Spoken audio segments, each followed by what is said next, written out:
Good morning. I would like to talk to you today from Isaiah 6, and I'm going to start in verse 8. Then I heard the voice of the Lord saying, Whom shall I send, and who will go for us? And I said, Here am I, send me.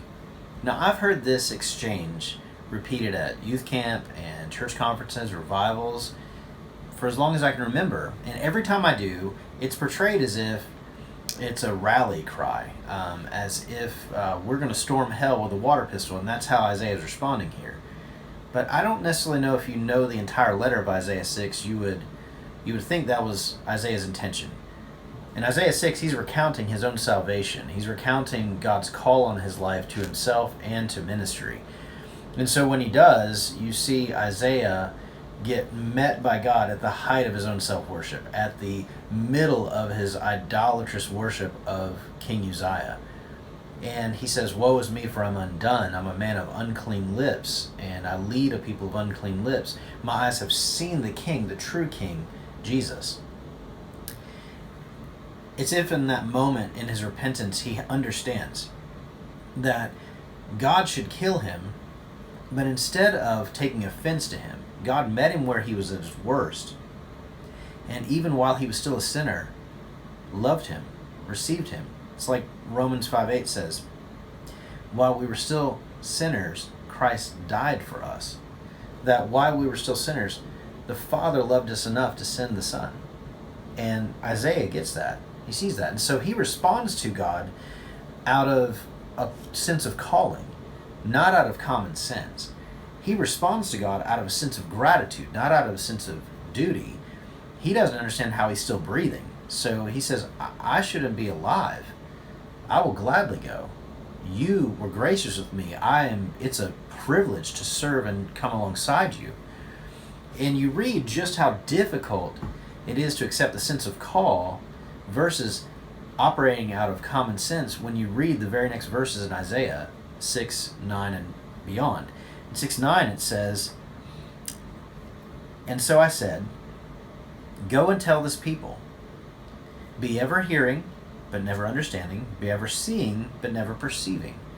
Make the heart of this people calloused, make their ears dull, and enclose their eyes. Otherwise they might see with their eyes, hear with their ears, understand with their hearts, and turn and be healed.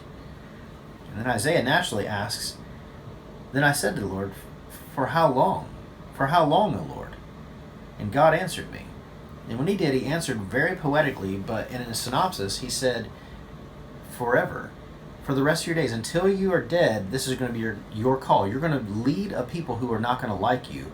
You're going to speak to a people who aren't going to listen to you. And you're going to love a people who in return are going to hate you.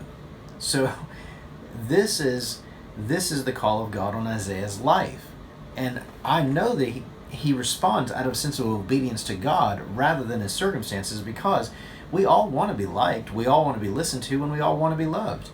When you focus your attention and response, your following, your serving of God on common sense, you take these factors into play. But when you're responding to God solely out of obedience, solely out of the fact that he loved you, and you're seeking to just out of gratitude thank him and love him back, then all of a sudden, that sense of call, that deep sense of, I want to use you and enlist you, you respond open-armed. You respond, yes, I'd love to do this, as a sense of worship unto you, even if they never listen, even if they never like me, even if they never love me.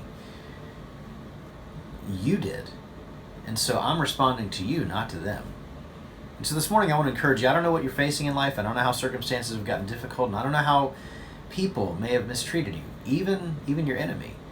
Jesus told us to love our enemy. And the only way we have the ability to do that is by responding to God the way that Isaiah did, in salvation and in call. And so I pray for you this week that you will. We're going to seek to gather to worship the King, the true King, the one Isaiah talked about in Isaiah 6, at 10 o'clock in Mt Juliet and 10:45, Two Rivers on Sunday morning. And until we get to that point, you can practice worshiping him in your individual response right now by being gracious in your response to him, following and serving out of a sense of gratitude versus one of duty. This morning I'm praying for you, and I look forward to seeing you Sunday. I'll see you then. Bye now.